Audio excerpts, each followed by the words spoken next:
All right, joining me in the studio to discuss this further is Stacey. He's a national security consultant and a former U.S. State Department official. Jeffrey, great to have you back. There's been a lot of mixed emotions around Theresa May's resignation. What's your reaction? Well, it's kind of a sad day. I mean, if Donald Trump is sort of wagging the dog elsewhere in the world, the dogs have really come for Theresa May. And most of us have been quite critical of her over time because from the U.S. perspective, right, we're sort of seeing the special relationship kind of wither away. And that is our greatest fear here. But over time, Theresa May has really kind of won some plaudits and respect. She's not getting any in London right now, especially in her own party. But over here, we sort of wish that she could have carried this through. If there was some way she could have figured out to somehow pull a majority together, and instead she's faced some historic defeats.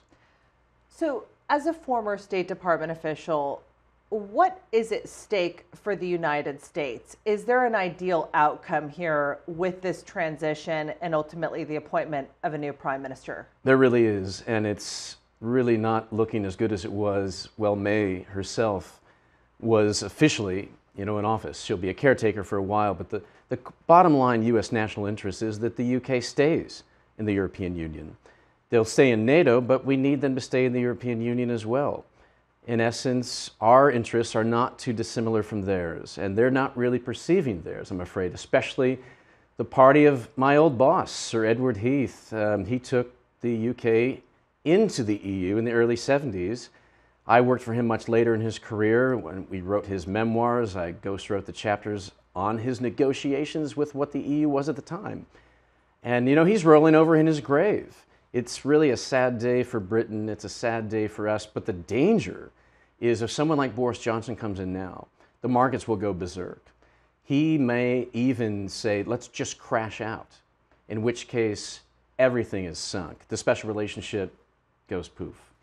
So one of the last things Theresa May will do before she leaves office is to meet with the U.S. President Donald Trump.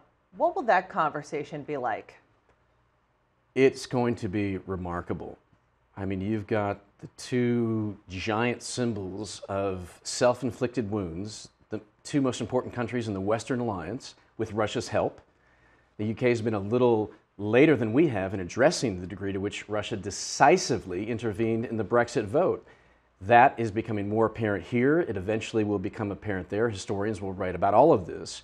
Russia has knocked both countries down a couple of pegs at least in the international system, and then he went after Angela Merkel and then Macron. The Yellow Vest movement there is all backed by Russia. And now we've got the European elections, and the Russians are actively changing votes by the thousands. They're nowhere near prepared to deal with this. The only good thing is, in the European Parliament, there'll be a tiny minority, these populists. They will be feckless. They won't be able to get anywhere close to a majority. In fact, even the populists are split in half. There'll be about 12% rabble-rousers. And so the media, not yourself, but I've seen many others really overplay this. This populist surge is what we're rightfully concerned about, especially when it comes to Donald Trump and Theresa May, who are the number 1 and 2 symbols of it in the world. Well, you make a really big point there. Already reports that Russia is interfering in the European elections, just about a week away. Stacey, appreciate